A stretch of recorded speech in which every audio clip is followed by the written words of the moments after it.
Original salt. Asin. Mineral salt from the nature. Tapos pasa mo sa Yan. Maraming asin dito lang kayo kukuha kung matabang yung ulam ninyo. Yang inuupuan mo isda, oh, tingnan mo. Iyan mo yan. Inuupuan mo isda, tingnan mo. Ayun, daming isda oh. Oh. Pinaprocess to dito, dilis. Ano yan, malinis siya kasi ano ng asin, nailado na. Yun oh. Na ano yan, fermented ng asin.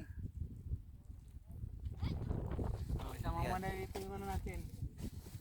Shell. Yan oh, asin. Meron na kaming ulam mamaya. Parang may buwan. Kaming ulam mamaya. Yan oh. Lake of salt. Dapat mo lang ito. Tubig. Hindi siguro ano dito. Kaya naaasin to pag ano, matagal siyang inaano ng tao ng ano, Oo, na nandatry yung tubig, naaasin na. Pag ano ito, pag